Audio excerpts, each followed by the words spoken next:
সুসজল চোখে কেন্দ্রীয় শহীদ মিনারে অংশ নেন হাজারো মানুষ। হত্যায় জড়িতদের সর্বোচ্চ সাজার আশ্বাস সমন্বয়কদের। রাষ্ট্রের সব বিভাগ দলীয়করণ করে দেশকে ধ্বংস করেছেন স্বৈরাচার শেখ হাসিনা। কূটনীতিকদের ব্রিফিংয়ে প্রধান উপদেষ্টা বললেন, ত্যাগ স্বীকার করে ইতিহাস গড়েছে ছাত্র জনতা। 3 মাস পর গ্যাস বিদ্যুতের দাম বাড়ানোর সিদ্ধান্ত বাতিল করল অন্তর্বর্তী সরকার। দাম সমন্বয় হবে এসব গণশুনানির মাধ্যমে, জানালেন জ্বালানি উপদেষ্টা।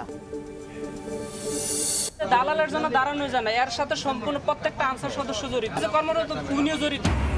শিক্ষার্থীদের তোপের মুখে বিআরটিএ কর্মকর্তারা। ঘুষ বাণিজ্য হয়রানির বিস্তর অভিযোগ সেবা প্রত্যাশীদের। 5 আগস্টের পর পরিস্থিতির উন্নতি হচ্ছে দাবি কর্তৃপক্ষের।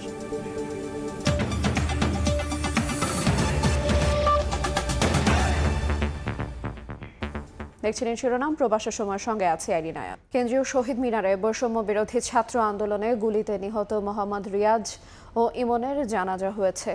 অশ্রু সজল চোখে এতে অংশ নেন অসংখ্য মানুষ। পরে সমন্বয়করা বলেন, যারা শিক্ষার্থীদের গুলি চালিয়ে হত্যা করেছে, মানবতা বিরোধী অপরাধ হিসেবে তাদের সর্বোচ্চ সাজা নিশ্চিত করা হবে। শহীদ পরিবারের দায়িত্ব বর্তমান সরকার নেবে বলে জানান ক্রীড়া উপদেষ্টা আসিফ মাহমুদ।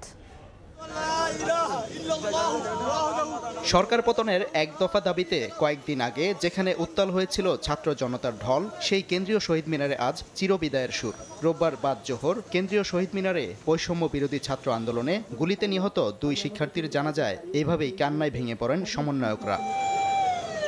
এর আগে ঢাকা মেডিকেল কলেজ হাসপাতাল থেকে চিকিৎসাধীন অবস্থায় নিহত শিক্ষার্থী মোহাম্মদ রিয়াজ ও ইমনের মরদেহ আনা হয় কেন্দ্রীয় শহীদ মিনারে। জানাজার আগে সংক্ষিপ্ত বক্তব্যে আন্দোলনের সমন্বয়ক ও অন্তর্বর্তীকালীন সরকারের যুব ও ক্রীড়া বিষয়ক উপদেষ্টা আসিফ মাহমুদ বলেন, যারা শিক্ষার্থীদের গুলি করে হত্যা করেছে, মানবতা বিরোধী অপরাধ হিসাবে তাদের বিচার করা হবে। দীর্ঘমেয়াদে তাদের পরিবারের দায়িত্ব সরকার নেবে এবং যারা আহত আছেন তাদের বর্তমান এবং ভবিষ্যৎ সকল ধরনের চিকিৎসার দায়িত্ব ইতিমধ্যেই সরকার নিয়েছে। যারা আমাদের ভাইদেরকে শহীদ করেছে, নির্বিচারে গুলি চালিয়েছে, মানবতা বিরোধী অপরাধে তাদেরকে সর্বোচ্চ শাস্তির আওতায় নিয়ে আসা হবে। আমরা আমাদের জায়গা থেকে সর্বোচ্চ চেষ্টা করব যে ভাই হয়ে, সন্তান হয়ে আপনাদের পাশে থাকতে। কেন্দ্রীয় শহীদ মিনারে আসেন নিহত শিক্ষার্থীদের পরিবারের সদস্যরা। প্রত্যেক নিহতের পরিবারকে 1 কোটি টাকা করে ক্ষতিপূরণের দাবি জানান গণ অধিকার পরিষদের নেতারা। আমার ভাইকে হারিয়ে আমরা একদম অসহায় হয়ে পড়েছি। আমার মেয়ের এবং আমার ভরণ পোষণ আমার ছেলেই করত। আমি চাই আপনারা এই বিষয়ে আমাকে একটু তাকিয়ে দেখেন, আর যারা আমার ছেলেকে নির্মমভাবে হত্যা করেছে তাদের আমি বিচার চাই। কেউ চিকিৎসা পাচ্ছে, কেউ সহযোগিতা পাচ্ছে, কেউ কিন্তু পাচ্ছে না। অনতিবিলম্বে নিহতদের তালিকা করে তাদের পরিবারকে ন্যূনতম 1 কোটি টাকা করে আর্থিক সহযোগিতা, আহতদের চিকিৎসা প্রদান। গত 4 আগস্ট বৈষম্য বিরোধী ছাত্র আন্দোলনে টাঙ্গাইলে ইমন এবং ঢাকার সায়েন্স ল্যাবে মোহাম্মদ রিয়াজ গুলিতে আহত হন। ঢাকা মেডিকেলে চিকিৎসাধীন অবস্থায় মৃত্যু হয় এই 2 শিক্ষার্থীর। সাদিকুর রহমান, সময় সংবাদ, ঢাকা। গত 4 আগস্ট ছাত্র আন্দোলনের সময় গুলিতে নিহত হন রাজধানীর শান্তিনগরে হাবিবুল্লাহ বাহার কলেজের শিক্ষার্থী আব্দুল্লাহ সিদ্দিক। তার স্মরণে কলেজে নাম ফলক উন্মোচন করেন তার বাবা মা। এ সময় যাদের আত্মত্যাগে এই নতুন বাংলাদেশ, তাদের রাষ্ট্রীয় মর্যাদা চান কলেজের শিক্ষক শিক্ষার্থীরা। বাসার থেকে চলে গেছে, 3টা বাজে খবর পাইছি আমার ছেলে আব্দুল্লাহ হাতে নাকি পায়ে গুলি খাচ্ছে। সন্তান হারানোর বেদনা নিয়ে ক্যাম্পাসে মা। ছাত্র আন্দোলনে গিয়ে আর মায়ের কোলে ফেরা হয়নি আব্দুল্লাহ সিদ্দিকের। সেই কষ্ট বুকে চেপে নিয়ে দিন কাটছে মায়ের। শহীদ মিনার যা দেখে আমার ছেলের ভেতরে পড়ে রয়েছে মাটিতে। আপনার ছেলের চেহারা দেখেন, আমার ছেলের পা দেখেছি যে আমার ছেলে এইটা, আমার ছেলের পাও দেখছি, পাওয়া দইরা বললাম এটা আমার ছেলে, এটা আমার ছেলে। রোববার দুপুরে শান্তিনগরে হাবিবুল্লাহ বাহার কলেজে আব্দুল্লাহ সিদ্দিক সহ আন্দোলনে নিহতদের স্মরণে দোয়া মাহফিল ও আলোচনা সভায় অংশ নেয় শিক্ষার্থী ও শিক্ষকরা। এ সময় আব্দুল্লাহর নামে ভবনের নাম ফলক উন্মোচন করেন তার বাবা। আমি খুব গর্বিত, আমি নিজ হাতে মাটি দিছি। আমি একটা পাষণ্ড আমি সহ্য করতে পারতেছি না এখনো, যে আমার ছেলের লাশের জন্য আমি কবরে নামবো। 20 টাকা চেয়েছিলাম অনেক দিন, কিন্তু আমাকে দেয় নাই। বলছে যে টাকা পানিতে দিচ্ছে। দেশের জন্য যত ত্যাগ করতে পারছে এটাই অনেক যথেষ্ট। প্রতিটি জায়গা থেকে বৈষম্য দূর করা সহ নিহতদের রাষ্ট্রীয় মর্যাদা দেওয়ার দাবি জানানো হয়। স্মরণসভায় আব্দুল্লাহ সিদ্দিকের বাবা মাকে সম্মানসূচক জাতীয় পতাকা এবং সম্মাননা স্মারক তুলে দেওয়া হয়। গেল 4 আগস্ট আন্দোলনের সময় জিগাতলায় গুলিতে প্রাণ হারান হাবিবুল্লাহ বাহার কলেজের মার্কেটিং বিভাগের শিক্ষার্থী আব্দুল্লাহ সিদ্দিক। এদিকে বিএফ শাহিন কলেজের শিক্ষার্থীরা তাদের সহপাঠী শফিকুদ্দিন আহমেদ আহনাফের স্মরণে তার জায়গাটি ফাঁকা রেখেই পরীক্ষায় অংশগ্রহণ করেন। আহনাফও একই দিনে মিরপুর 10-এ গুলিতে নিহত হন। আল আমিন তুষার, সময় সংবাদ, ঢাকা। ছাত্র আন্দোলনে রংপুরে গুলিতে নিহত শিক্ষার্থী আবু সাঈদ ও তাহেরি সহ 3টি হত্যার ঘটনায় আলাদা মামলা হয়েছে। এর মধ্যে সরাসরি গুলি করা এএসআই সহ 17 জনের বিরুদ্ধে মামলা করেছেন আবু সাঈদের ভাই। আরেক শিক্ষার্থী আবু তাহেরি হত্যা মামলায় সাবেক প্রধানমন্ত্রী শেখ হাসিনা সহ আসামি করা হয়েছে সাবেক কয়েকজন মন্ত্রী ও পুলিশের ঊর্ধ্বতন কর্মকর্তা সহ 41 জনকে। সাবেক Rangpur range DIG, metropolitan police commissioner সহ 17 জনকে আসামি করে তাজহাট মেট্রোপলিটন আমলি আদালতে একটি হত্যা মামলা দায়ের করেন। 17 জনের বিরুদ্ধে মামলা এজাহার সুনির্দিষ্টভাবে দায়ের করা হয়েছে এবং অজ্ঞাতনামা আছে 130 থেকে 135 জন এবং যে অভিযোগ আমরা করছি দা পেনাল কোড 1860 302, 201, 149, 34 ধারায়। ছাত্র আন্দোলনে নিহত শিক্ষার্থী আব্দুল আল তাহির নিহতের ঘটনায় শেখ হাসিনা, ওবায়দুল কাদের সহ 40 জনের বিরুদ্ধে হত্যা মামলা দায়ের করা হয়। আমরা আশা করছি যে এই আদেশ পাওয়ার পরেই থানা কর্তৃপক্ষ এই যে এজাহার নামী 41 জন আসামি তাদেরকে দ্রুত গ্রেপ্তার করে আইনের আওতায় নিয়ে আসে। এছাড়াও গত 19 জুলাই সহিংসতায় নিহত ফল বিক্রেতা মেরাজুল ইসলাম নিহতের ঘটনায় 21 জনকে আসামি করে তাজহাট মেট্রোপলিটন আমলি আদালতে আরও একটি হত্যা মামলা দায়ের করা হয়েছে। নাজমুল ইসলাম নিশাত, সময় সংবাদ, রংপুর। 2013 সালে শাপলা চত্বরে হেফাজতে ইসলামের জমায়েতে হামলায় গণহত্যার দায়ে সাবেক প্রধানমন্ত্রী শেখ হাসিনা সহ 34 জনের বিরুদ্ধে হামলা হয়েছে। মামলায় অজ্ঞাত আরও 300 জনকে আসামি করা হয়েছে। রবিবার সিএএমএম, যুবলীগ, ছাত্রলীগ এবং পুলিশ র্যাব মিলিয়ে চারদিক ইত্তেফাক দডিং বাংলা ফকরিয়াপুলের মোড় থেকে আক্রমণ করে পাখির মতো গুলি করে মানুষকে মেরেছে। ওই সময় আমরা এই মামলা করতে পারি নাই। এই মামলায় মোট 34 জন আসামি তৎকালীন গভর্নমেন্ট সরকারের যারা বিভিন্ন দায়িত্বে ছিল, পুলিশ কর্মকর্তা এবং প্রধানমন্ত্রী সহ এবং সামরিক উপদেষ্টা এবং অন্যান্য যারা ছাত্রলীগ নেতৃবৃন্দ ছিল তাদেরকে এই মামলা আসামি করা হয়েছে। এদিকে 2015 সালে কারওয়ান বাজারে বিএনপি চেয়ারপারসন বেগম খালেদা জিয়ার গাড়িবহরে হামলার ঘটনায় শেখ হাসিনা সহ 113 জনের বিরুদ্ধে তেজগাঁও থানায় মামলা হয়েছে। রবিবার দুপুরে ঢাকা মহানগর উত্তর ওয়ার্ড বিএনপির সাধারণ সম্পাদক বিল্লাল হোসেন বাদী হয়ে এই মামলা করেন। জালিয়াতির অভিযোগে সাবেক প্রধান বিচারপতি এবিএম খায়রুল হকের বিরুদ্ধে রাজধানীর শাহবাগ থানায় মামলা করা হয়েছে। সুপ্রিম কোর্টের আইনজীবী মুজাহিদুল ইসলাম মামলাটি দায়ের করেন। মামলার এজাহারে উল্লেখ করা হয়, এবিএম খায়রুল হক প্রধান বিচারপতি থাকাকালীন সংবিধানের 13তম সংশোধনী অর্থাৎ তত্ত্বাবধায়ক সরকার প্রথা বাতিল করে রায় দেন। সংক্ষিপ্ত রায়ে 10ম ও 11শ জাতীয় সংসদ নির্বাচন তত্ত্বাবধায়ক সরকার বহাল রেখে করা যেতে পারে বলে মতামত দেন। তবে অবসরের 16 মাস পর দেয়া পূর্ণাঙ্গ রায়ে তা উল্লেখ না করেই জালিয়াতি করে রায় প্রকাশ করেন। উল্লেখ করে মামলাটি দায়ের করা হয়েছে। দেশের সবচেয়ে বড় প্রকল্প রূপপুর পরমাণু বিদ্যুৎ কেন্দ্র নির্মাণে বড় ধরনের অর্থ আত্মসাতের অভিযোগ উঠেছে সাবেক প্রধানমন্ত্রী শেখ হাসিনা ও তার পরিবারের বিরুদ্ধে। যুক্তরাষ্ট্র থেকে পরিচালিত গ্লোবাল ডিফেন্স কর্পোরেশন নামে একটি অনলাইন এক প্রতিবেদনে দাবি করেছে রূপপুর প্রকল্প থেকে $500 কোটি আত্মসাৎ করা হয়েছে। আর মধ্যস্থতায় ছিলেন হাসিনা পুত্র জয় এবং শেখ রেহানার মেয়ে টিউলিপ সিদ্দিক। আওয়ামী লীগ সরকারের পতনের পর শেখ হাসিনার দুর্নীতি নিয়ে অন্যান্য খাতের মতো রূপপুর প্রকল্পটি ঘিরেও বড় আলোচনার জন্ম দিয়েছে যুক্তরাষ্ট্র ভিত্তিক সামরিক ও প্রতিরক্ষা খাতে দুর্নীতির অনুসন্ধান করা গ্লোবাল ডিফেন্স কর্পোরেশন নামে একটি প্রতিষ্ঠান। তাদের অনলাইনে প্রকাশিত প্রতিবেদনে বাংলাদেশে পরমাণু বিদ্যুৎ প্রকল্পে অর্থ আত্মসাতের তথ্য তুলে ধরা হয়।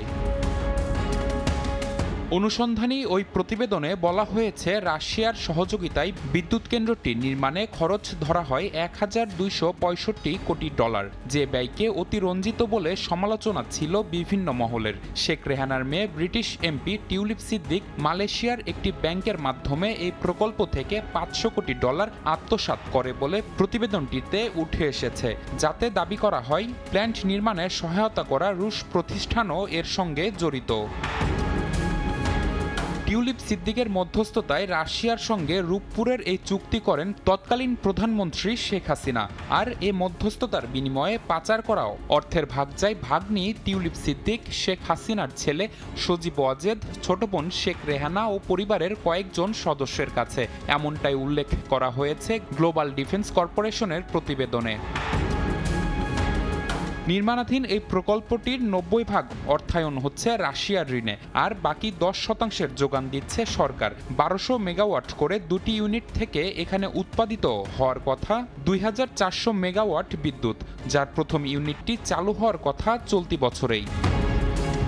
নিবিড় সাহা, সময় সংবাদ, ঢাকা। রাষ্ট্রের সব বিভাগ দলীয়করণ করে স্বৈরাচার শেখ হাসিনা দেশকে ধ্বংস করেছেন বলে জানিয়েছেন অন্তর্বর্তী সরকারের প্রধান উপদেষ্টা ডক্টর মোহাম্মদ ইউনূস। পুরো ব্যবস্থা সংস্কার করে দেশকে এগিয়ে নিতে কূটনীতিকদের সহযোগিতা চেয়েছেন তিনি। রবিবার দুপুরে রাজধানীর একটি হোটেলে কূটনীতিকদের সঙ্গে বৈঠকে জুলাই হত্যাকাণ্ডের বিচারে সরকার সব পদক্ষেপ নেবে বলেও জানান ডক্টর ইউনূস। 2009 সাল থেকে টানা ক্ষমতায় থাকার পর ছাত্র জনতার অভ্যুত্থানে 5 আগস্ট মসনদ ছেড়ে পালিয়েছেন সাবেক প্রধানমন্ত্রী শেখ হাসিনা। নতুন করে বাংলাদেশ গড়ার প্রত্যয় নিয়ে 8 আগস্ট দায়িত্ব নেন অন্তর্বর্তীকালীন সরকারের প্রধান উপদেষ্টা ডক্টর মোহাম্মদ ইউনূস। রোববার রাজধানীর একটি হোটেলে বিভিন্ন দেশের কূটনীতিক ও মিশন প্রধানদের সঙ্গে বৈঠক করেন ডক্টর ইউনূস। শুরুতেই শ্রদ্ধা জানান সরকার পতন আন্দোলনে যারা শহীদ হয়েছেন, তুলে ধরেন ছাত্র আন্দোলনে দমন পীড়নের চিত্র। বলেন হত্যাকাণ্ডের বিচারে সরকার সব রকম পদক্ষেপ নেবে।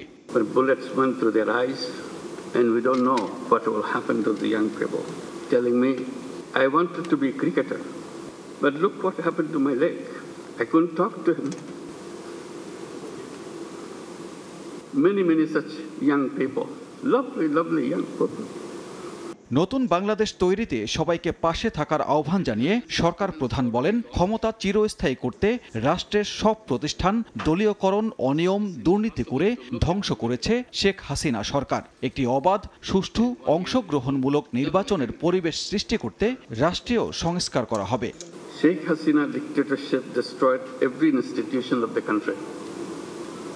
Judiciary is broken, democratic rights suppressed through a brutal decade-and-a-half-long crackdowns in every way.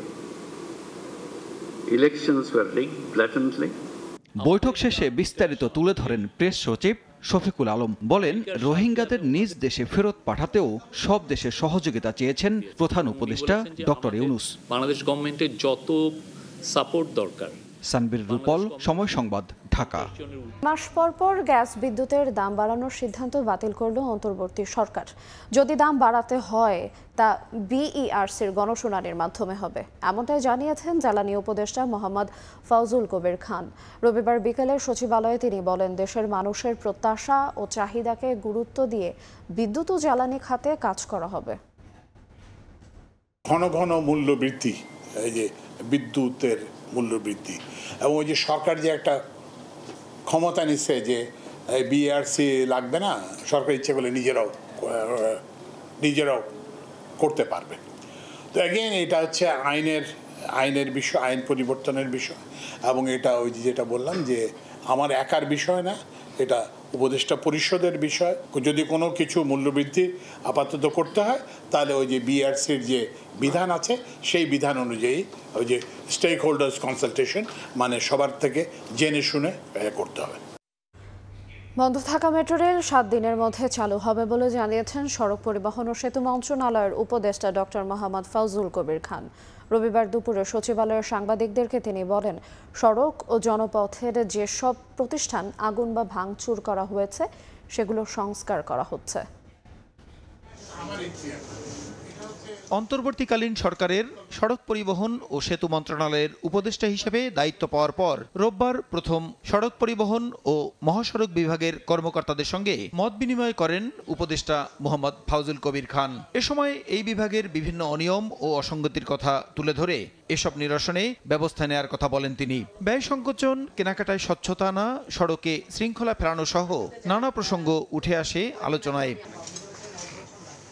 এ সময় গাড়ি চালকদের লাইসেন্স নিতে বারবার বিআরটিএতে যাওয়া সহ নানা অনিয়ম নিয়ে ক্ষুব্ধ প্রতিক্রিয়া জানান তিনি। কয়টা লাইসেন্সের আবেদন কতদিনের মধ্যে নিষ্পত্তি হয়েছে, নির্ধারিত তারিখের মধ্যে হয়েছে কিনা এসব যথাসময়ে জানানোর নির্দেশনা দেন সড়ক ও সেতু উপদেষ্টা।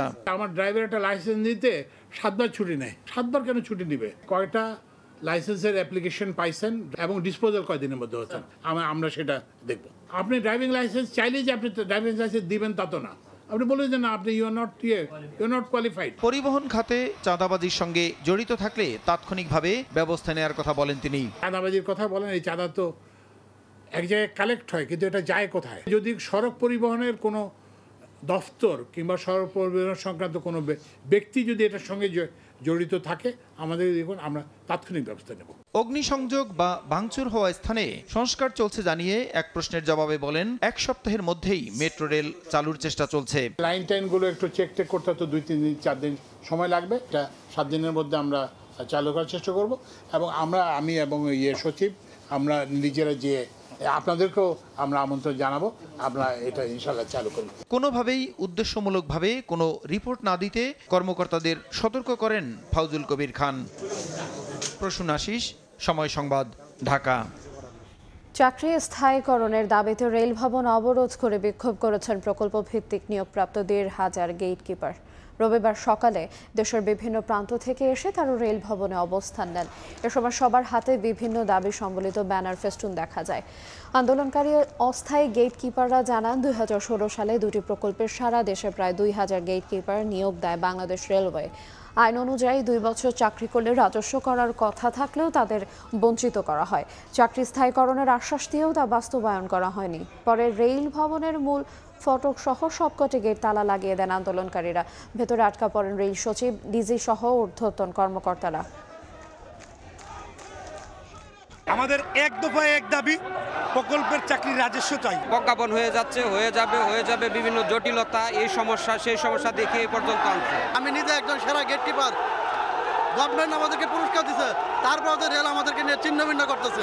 আমাদের বেতনটা 7 মাস পর্যন্ত বন্ধ, 7 মাস পর্যন্ত আমরা না খেয়ে থাকি। অনেক ভাই আমার মারা গেছে। আমরা আর কিছু চাই না, আমরা সরকারের কাছে একটাই দাবি, আমাদের চাকরি রাজস্বকরণ চাই। বিরোধী শিক্ষার্থীদের তোপের মুখে বিআরটি এর কর্মকর্তারা। সেবা প্রত্যাশীদের ঘুষ বাণিজ্য ও হয়রানির অভিযোগের সদুত্তর দিতে পারেনি বিআরটি এর কর্তারা। তোহা খান তামিমের রিপোর্ট।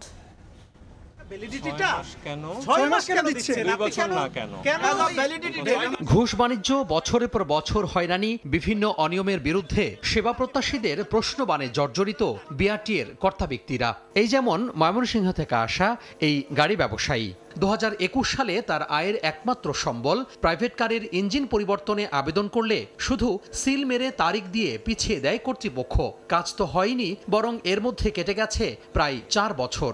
ওদিকে ড্রাইভিং লাইসেন্স হারিয়ে বিপাকে মাফিজুর রহমান, তাকেও একইভাবে হয়রানি করা হয় কালক্ষেপণের মাধ্যমে। পর্যায়ক্রমে এই টেবিল থেকে ওই টেবিল ঘোরার কারণে আজকেও আমি আসি বিআরটিতে। আমি একজন প্রবাসী হয়ে যদি এরকম হয়রানি হওয়া লাগে, তো আমরা বাংলাদেশে টাকা পয়সা ফাড়ায় কি লাভ?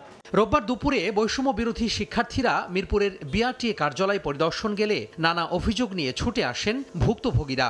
একজন ভুক্তভোগীকে নিয়ে সময় সংবাদ সংস্থাটির উপপরিচালকের কার্যালয়ে গেলে গাফিলতির কথা স্বীকার করেন এ কর্মকর্তা। এটা কারণ হচ্ছে, আমি বলি যেটা হচ্ছে যে এগুলা গাফলাতি ছাড়া কিছু না। শিক্ষার্থীরা নির্দিষ্ট কয়েকটি কক্ষের অনিয়ম তাকে জানালে একজন কর্মকর্তাকে দায়িত্ব দেন দেখভালের জন্য। এবার দায়িত্বপ্রাপ্তকে নিয়ে ওই কক্ষে গেলে ভুক্তভোগীদের তোপের মুখে পড়েন রেজিস্ট্রেশন আর লাইসেন্স শাখার কর্তারা। লাইসেন্স করলে তো আমরা একটা নাম্বার দিচ্ছি, তাহলে আমার যখনই হবে তখন আমার নাম্বারে এসএমএস আসবে যে আপনার কার্ড রেডি, আমরা আসবো। কিন্তু আপনি ডেট থেকে না আপনি কম দিতেছেন। আমাদের ম্যানেজমেন্ট যেখান থেকে আমাদের ইনস্ট্রাকশন দেওয়া আছে, ইনস্ট্রাকশন আমাদের হেড অফিস থেকে আমাদের সেটা আমরা অবশ্যই শিক্ষার্থীরা বলছেন সেবা প্রতিষ্ঠানের এমন দুর্নীতি মেনে নেওয়া যায় না। আর বিআরটিএ জানায় ৫ আগস্টের পর ধীরে ধীরে পরিবর্তন হচ্ছে অচলায়তনের। মূলত এখানে যে কাজ করবে যে আসে তাদেরকে এক টেবিল থেকে অন্য টেবিল, অন্য টেবিল থেকে অন্য টেবিল, যেন তারা দালালের সাহায্য নিতে বাধ্য হন।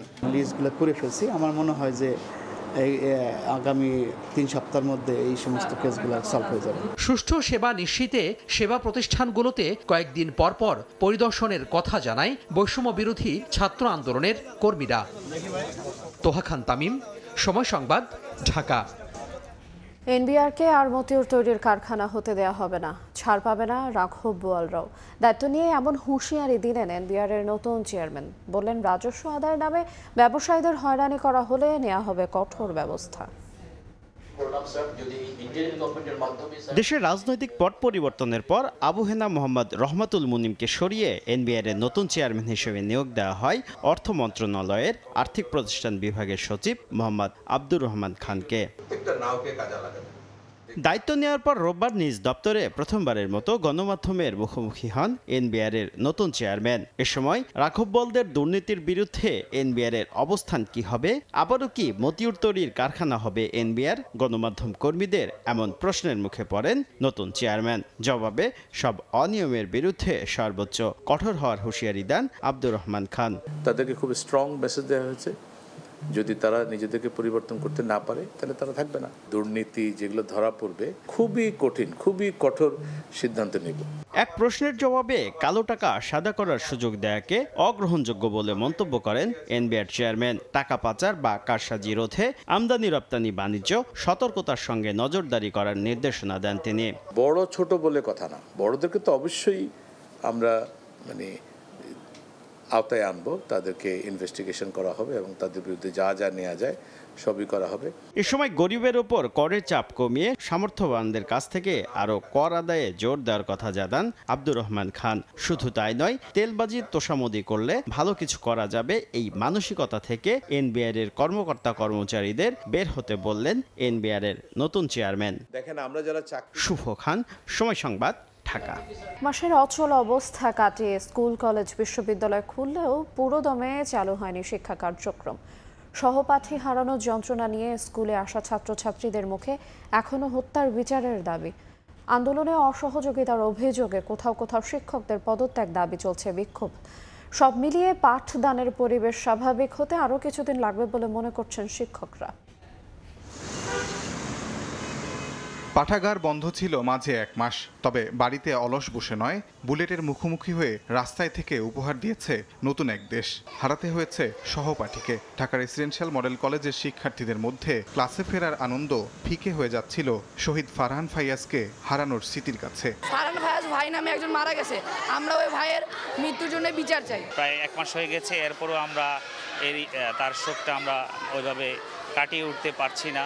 30 দিনের বিরতি শেষে শিক্ষা প্রতিষ্ঠানে ফেরার চিত্র ছিল মিশ্র।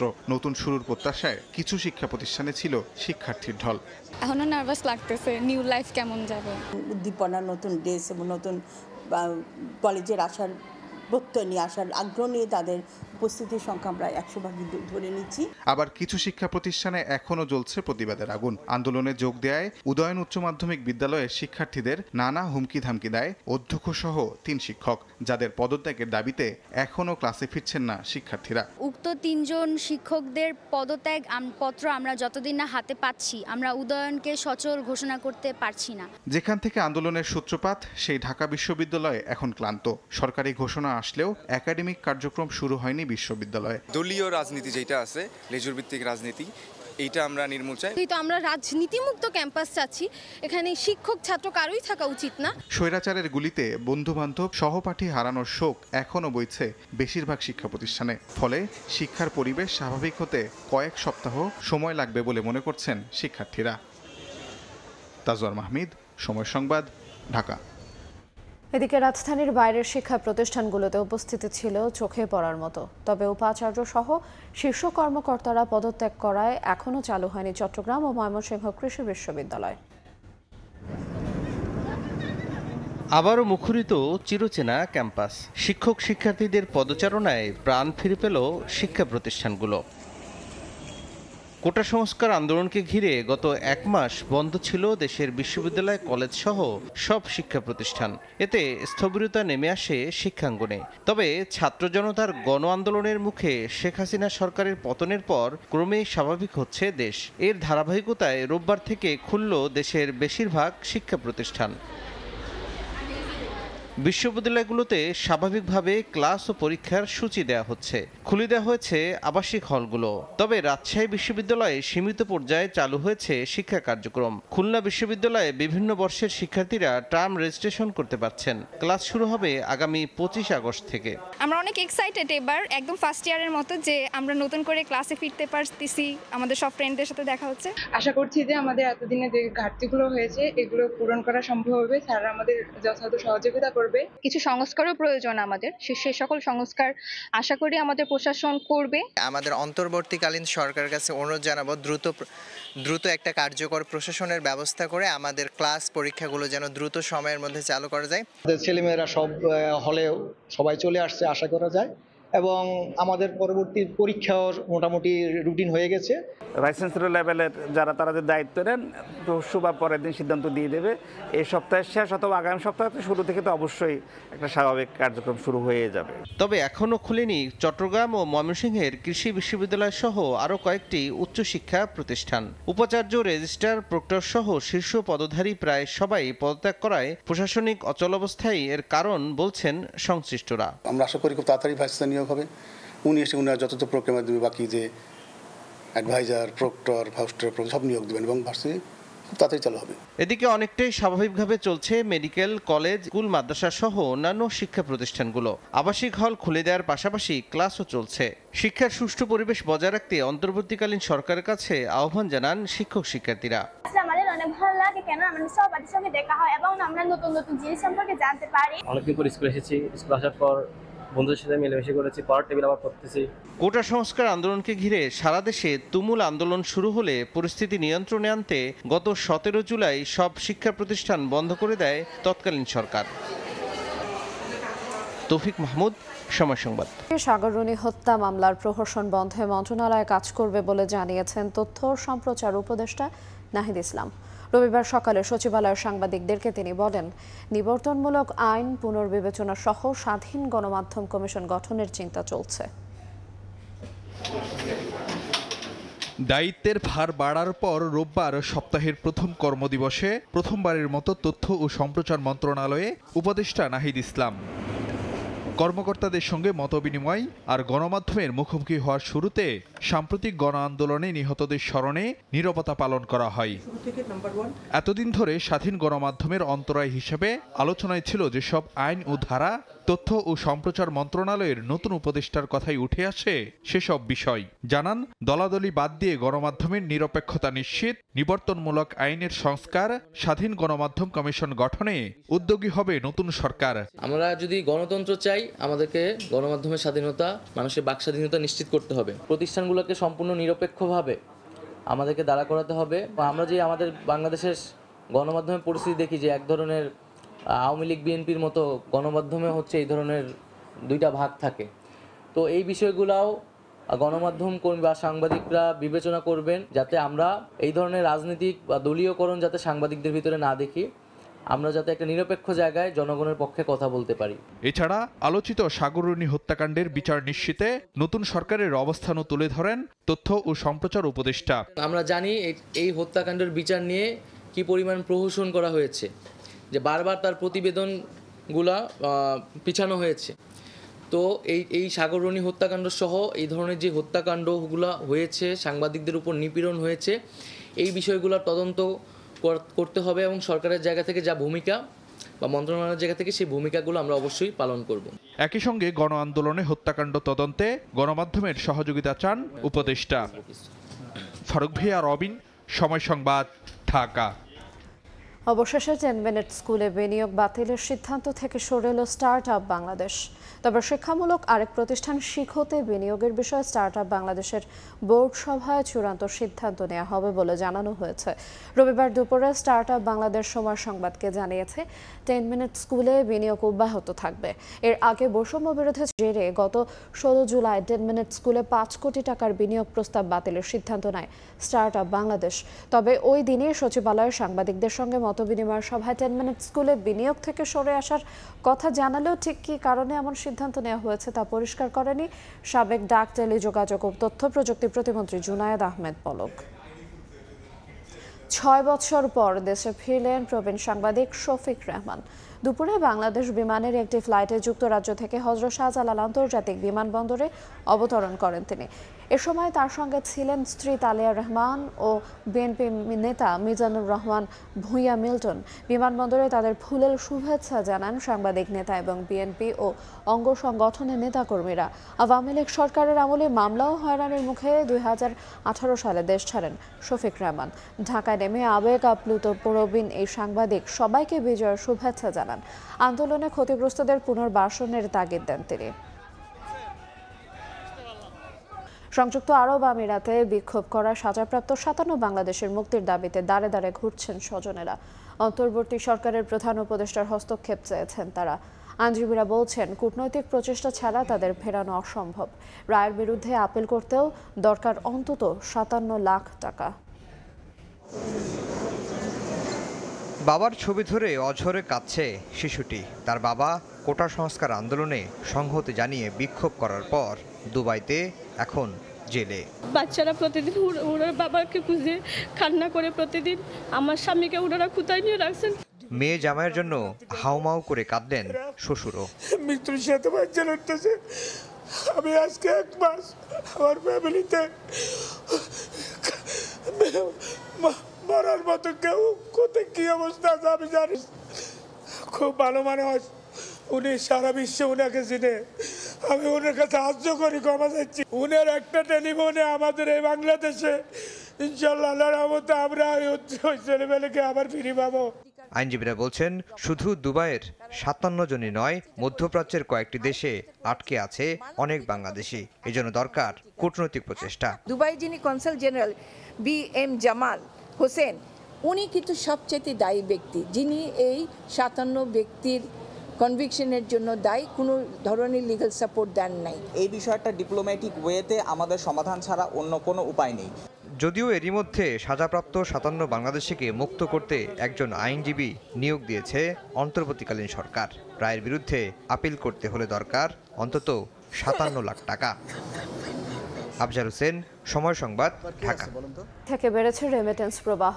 গেল বছর সর্বোচ্চ 1166 মিলিয়ন ইউরো পাঠালেও এবার সেই রেকর্ড ভাঙতে চলেছে। গেল সপ্তাহের তুলনায় চলতি সপ্তাহে রেমিটেন্স পাঠানোর হার দ্বিগুণেরও বেশি। ইটালি থেকে হাসান মাহমুদের রিপোর্ট। গণ অভ্যুত্থানে সাড়া দিয়েই সরকার পতনের আগে রেমিটেন্স না পাঠানোর আহ্বানে অনেক প্রবাসী দেশে টাকা পাঠানো থেকে বিরত থাকে। তবে শেখ হাসিনা সরকারের পতনের পর ইতালি থেকে স্বাভাবিকের তুলনায় অনেক বেশি পরিমাণে রেমিটেন্স যাচ্ছে বাংলাদেশে। মানি এক্সচেঞ্জগুলোর কর্মকর্তারা বলছেন চলতি সপ্তাহে আগের সপ্তাহের তুলনায় দ্বিগুণেরও বেশি রেমিটেন্স পাঠিয়েছে ইতালি প্রবাসী বাংলাদেশিরা। প্রবাসী ব্যবসায়ীরা বলছেন এই রেমিটেন্স পাঠানোর প্রবাহ আগামীতে আরও বাড়বে। দেশের অর্থনীতিকে সচল রাখতে প্রবাসীদের ভূমিকার কথাও স্মরণ করিয়ে দেন তারা। রেমিটেন্সের প্রবাহ গত সপ্তাহ থেকে এই সপ্তাহে প্রায় দ্বিগুণের মতো বৃদ্ধি পেয়েছে এবং এই ধারাবাহিকতা অব্যাহত থাকবে আশা করতেছি আমরা। বাংলাদেশের পরিস্থিতি অনেক ভালো হওয়াতে রেমিটেন্স বাড়ছে এবং আরও বাড়বে ইনশাআল্লাহ। বছরের প্রথম 3 মাসে 29 কোটি 13 লাখেরও বেশি রেমিটেন্স পাঠানো হয়েছে বাংলাদেশে। ইতালিতে প্রতিষ্ঠিত বেসরকারি প্রতিষ্ঠান ন্যাশনাল এক্সচেঞ্জ কোম্পানি গেল সপ্তাহের তুলনায় বেশি রেমিটেন্স পাঠিয়েছে। আগের সপ্তাহে যেখানে 1 কোটি 77 লাখ রেমিটেন্স পাঠানো হয়, চলতি সপ্তাহে সেখানে 3 কোটি 59 লাখ রেমিটেন্স পাঠিয়েছে তারা। বাংলাদেশে রাজনৈতিক ডামাডোল না থাকলে আগের সকল রেকর্ড ভেঙেই চলতি বছর ইতালি থেকে রেমিটেন্স পাঠানোর নতুন রেকর্ড গড়বে বাংলাদেশিরা, এমনটাই মনে করছেন কেউ কেউ। ইতালির রোম থেকে হাসান মাহমুদ, সময় সংবাদ। কিছুদিন আগে বৈধ পথে রেমিটেন্স পাঠানোর হার কমে যায়, তবে ডক্টর মোহাম্মদ ইউনূসের নেতৃত্বে অন্তর্বর্তীকালীন সরকার দায়িত্ব নেওয়ার পর এখন সৌদি আরব থেকে রেমিটেন্স পাঠাচ্ছেন প্রবাসী বাংলাদেশিরা। প্রবাসীরা মনে করেন দেশের অর্থনৈতিক সংকট কাটাতে তাদের পাঠানো রেমিটেন্স গুরুত্বপূর্ণ ভূমিকা রাখবে। রিয়াদ থেকে আরিফুর রহমানের প্রতিবেদন। সৌদি আরবের বাংলাদেশি অধ্যুষিত বাথা ও হাইয়াল উজারা বা হারা এলাকায় বিপুল সংখ্যক প্রবাসী বাংলাদেশি বসবাস করেন। প্রবাসীদের কেন্দ্র করে বৈধ পথে রেমিটেন্স পাঠানোর জন্য সৌদি আরবের বিভিন্ন ব্যাংকের শাখা উপশাখাগুলো এই দুটি স্থানেই সবচেয়ে বেশি। বাংলাদেশি অধ্যুষিত হওয়ায় সৌদি আরবের বিভিন্ন স্থান থেকে বেশিরভাগ বাংলাদেশি দূর দূরান্ত থেকে এখানে এসে দেশে থাকা স্বজনদের কাছে টাকা পাঠান। প্রবাসীরা মনে করেন দেশের চলমান পরিস্থিতি যত দ্রুত স্বাভাবিক হবে, দেশে থাকা স্বজনদের জন্য তারা ততই শঙ্কামুক্ত থাকবেন। বাংলাদেশের তরুণ সমাজ দুর্নীতিমুক্ত সমাজ গঠনের যে অঙ্গীকার করেছে তা বাস্তবায়ন করতে এবং দেশের অর্থনীতিকে সমৃদ্ধ করতে নতুন ডক্টর মোহাম্মদ ইউনূসের নেতৃত্বে অন্তর্বর্তীকালীন সরকারের উপর ভরসা করছেন প্রবাসীরা। দেশের সমৃদ্ধি, দেশের উন্নতি, দেশের অর্থনৈতিক চাকা সচল রাখতে আমরা রেমিটেন্সের মাধ্যমে গুরুত্বপূর্ণ ভূমিকা রাখার চেষ্টা করতেছি। আমরা প্রত্যেকটা প্রবাসী আমরা সবাইকে উৎসাহিত করবো যেন সবাই ব্যাংকের মাধ্যমে বাংলাদেশে রেমিটেন্স পাঠায় এবং দেশের উন্নয়নে সার্বিক ভূমিকা রাখে। আমরা প্রবাস থেকে ব্যাংকের মাধ্যমে টাকা পাঠাবো এবং যারা আছে তাদেরকে বলবো ব্যাংকের মাধ্যমে টাকা পাঠানোর জন্য। বিশ্বব্যাংকের তথ্য অনুযায়ী প্রবাসী আয়ে বাংলাদেশের অবস্থান সপ্তম। এর একটি বড় অংশ আসে মধ্যপ্রাচ্যের দেশ সৌদি আরব থেকে। আরিফুর রহমান, সময় সংবাদ, সৌদি আরব। সাবেক প্রধানমন্ত্রী ও বিএনপি চেয়ারপারসন বেগম খালেদা জিয়ার জন্মবার্ষিকী উপলক্ষে দোয়া মাহফিল হয়েছে সৌদি আরবে। কেক কেটে খালেদা জিয়ার ৭৯তম জন্মবার্ষিকী উদযাপন করেছে জেদ্দা মহানগর বিএনপি, শ্রমিক দল, যুবদল ও বিভিন্ন সংগঠন। এতে সভাপতিত্ব করেন হাই আল নাইম সারেহেরা বিএনপির সভাপতি আবুল কালাম সওদাগর কামাল। অনুষ্ঠানের প্রধান অতিথি হিসেবে উপস্থিত ছিলেন বাংলাদেশ জাতীয়তাবাদী দল বিএনপি কার্যনির্বাহী কমিটির অন্যতম সদস্য আলহাজ আব্দুর রহমান। দক্ষিণ আফ্রিকায় বিএনপির চেয়ারপারসন বেগম খালেদা জিয়ার রোগ মুক্তি কামনায় আলোচনা ও দোয়া মাহফিল হয়েছে। বাংলাদেশ জাতীয়তাবাদী দল বিএনপির দক্ষিণ আফ্রিকার জোহানেসবার্গে টরফন্টেইন বয়জন শাখায়ের আয়োজন করে। এ সভায় ছাত্র জনতার গণ অভ্যুত্থানে নিহতদের স্মরণ করা হয়। এস এম শামীম রেজার সভাপতিত্বে প্রধান অতিথি ছিলেন দক্ষিণ আফ্রিকা নর্থের প্রধান উপদেষ্টা মুমিনুল হক মুমিন। খেলাধুলার মান উন্নয়নে বাংলাদেশ স্পোর্টস ইনস্টিটিউট করা হবে, যেখানে থাকবে অত্যাধুনিক সব সুযোগ সুবিধা। আজ সচিবালয়ে এক সংবাদ সম্মেলনে জানিয়েছেন যুব ও ক্রীড়া উপদেষ্টা আসিফ মাহমুদ সজীব ভূঁইয়া। আইসিসির গাইডলাইন মেনে ঢেলে সাজানো হবে বাংলাদেশ ক্রিকেট বোর্ডকে। দেশের ক্রীড়া ফেডারেশন রাজনীতিমুক্ত করতে করণীয় সবকিছুই করা হবে বলেও জানান তিনি। আছে আমাদের, এবং আমরা যখন ইন্টারন্যাশনাল বিভিন্ন প্রতিযোগিতায় আমাদের অ্যাথলিটরা যান, আমরা সেখান থেকে আশানুরূপ সাফল্য অর্জন করতে পারি না।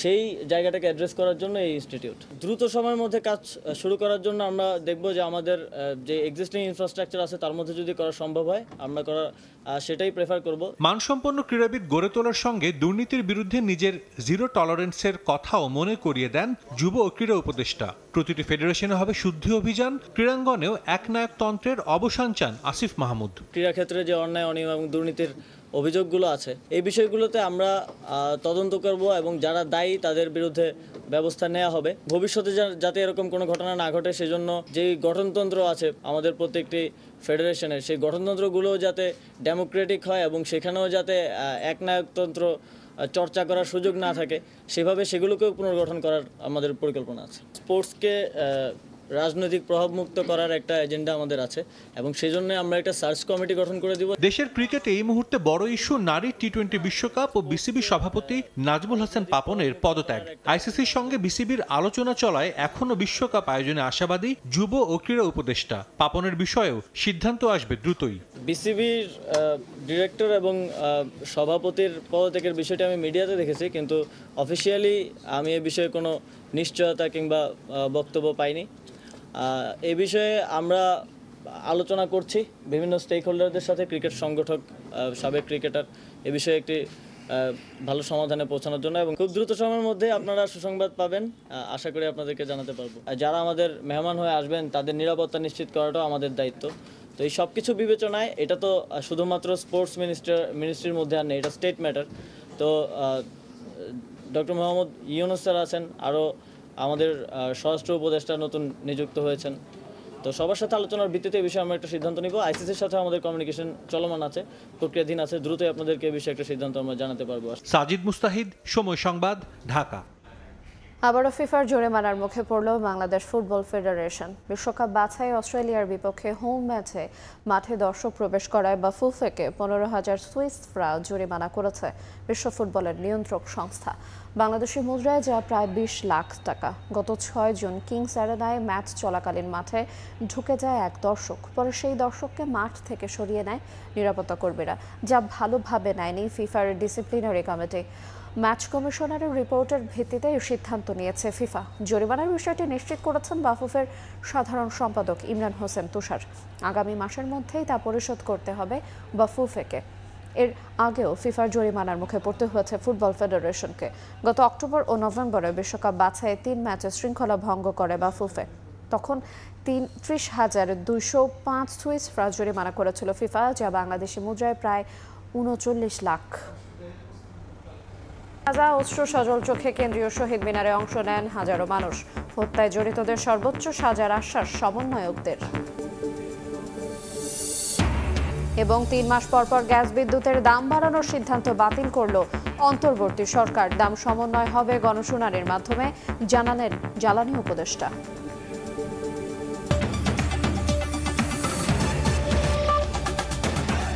এই ছিল প্রবাসের সময়। সঙ্গে থাকুন সময়ের।